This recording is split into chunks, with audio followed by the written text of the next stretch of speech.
Nagmimerienda po ang inyong lola mama ng putong bigas. Galing pa po ito doon sa terminal sa Naga City. Ang bumiyahe kami pabalik dito.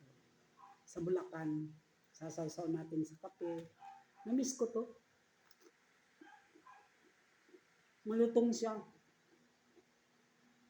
Alam mo nung high school kami, hindi kami makabili nito.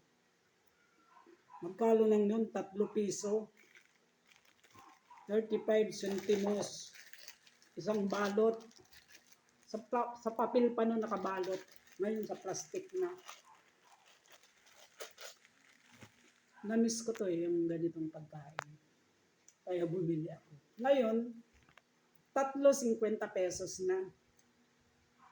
Mga sisters dyan sa San Fernando, shout out. Kumusta ka mo dyan, San Fernando, Camarines Sur? Galing pa lang ako dyan last week. October 6 hanggang 6, 7, 8, 9, 10. 4 nights and 5 days ako dyan. May inayos lang.